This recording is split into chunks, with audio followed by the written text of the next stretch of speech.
here we go. It's time for our midweek check with the Superintendent of Schools, Mr. Schreibeis. And the old year gone, we're off running here in this new year, I'll tell you.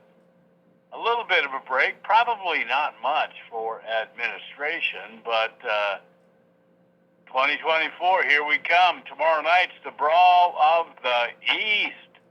Both basketball teams and the wrestling program showcased at DCHS. What do you think about that, Mr. Schreibeis? No, it's a pretty cool thing that they started, and this is for wrestling. This is their home one, so not much opportunities to see wrestling here in Glendive. So good to go out and support them, and it's always good to be having games with rivals. Rivalries are kind of a neat thing. It's been going on for a long time, and it's always nice to be able to have a team where you're competing hard against and being able to try to see what that looks like. It's like, in the state of Montana, we have Cat Grizz game or the Grizz Cat game, depending on how you say it, but just nice little rivalries, and hopefully both teams cheering, for their team, but also respecting the other team as well. So pretty cool. We've got a bit of a turncoat Red Devil in that Megan Coryell working hard to take that trophy back to Sydney. Yeah. So we can't let that happen for sure. Absolutely.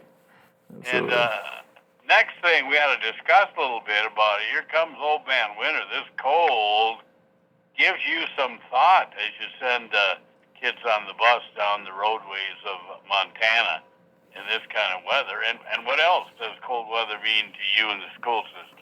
Yeah, so, winter is here. We've been pretty blessed with the winter that we've had so far in terms of temperature and roads. And but, here it comes. And, cold temperatures are always tough, especially when you're talking about buses and, young kids and so forth. And so we take that pretty seriously. And, for temperatures outside, we think it's best to have kids playing outside and doing different things. But there's a point where that gets to be a little bit cold, and each school is a little bit different on when they require their students to come inside, and it's a lot of times based off of the age of the student. But each school has that, and so each school should be having that in their handbooks as to when they come in and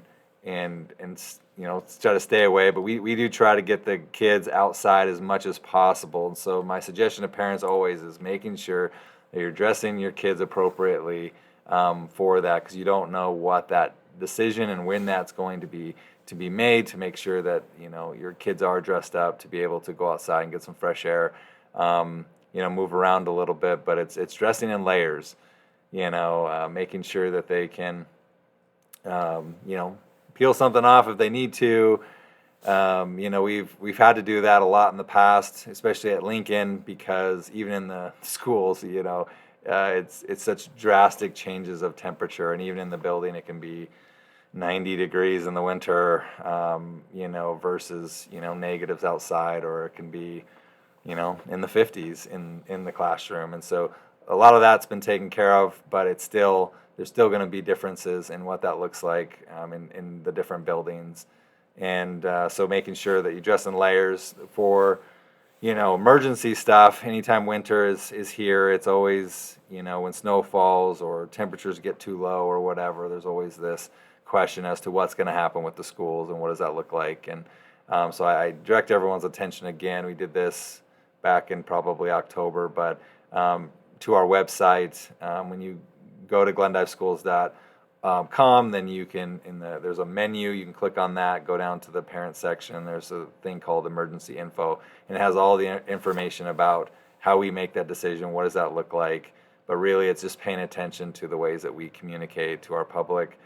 For parents, it's email, it's the phone system where we call and text depending on your information that you have in our system, and we get that information once we know. But we do take it seriously. We feel the best is to have kids in school as much as we can, and so it's always a hard decision to make if there is ever some kind of a cancellation. But for the most part, I would say to parents, just understand that most likely there's going to be school. There's very few times that we've had to cancel But there's things like late starts, early releases, things like that that we've done in the past to try to help out with that as well. So paying attention there, but we will get the information out if anything changes.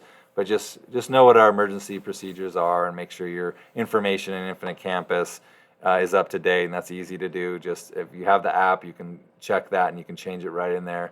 If you don't know what I'm talking about, call your school, and they'll help you get set up with that accounts to make sure that you're notified when something's happening. But yeah, winter's here. All right, and you have that flex day now with Fridays available if snow days should show up. But what are we in our second year? How are you liking this Monday through Thursday school schedule? I think it depends on what you're talking about. I think there's a lot of positives with it. There's also some negatives. It doesn't matter what schedule that we have. You're always going to have those positive and negatives. I think overall it's been a positive thing from talking to some parents, talking to some staff members. You have some variations with what that looks like. There's always things that you can improve upon and try to do, but schools across Montana are trying to wrestle with this as to what they're going to do. I really predict that you're going to see the majority of schools below AA are going to be in a 4-day week. Moving forward, I'm going to Miles City today to talk to superintendents.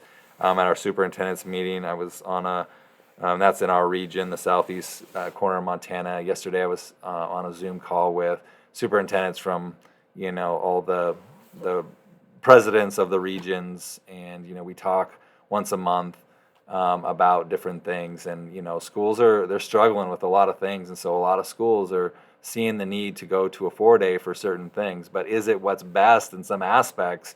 That's what's hard. You try to take care of some of the issues that you're facing by doing something, but unfortunately you end up creating other issues. And that's with any system. Our system has tried to, it's more of, I hate using the word hybrid because it brings back a lot of memories from people, but it's more of a hybrid between a 5-day and a 4-day to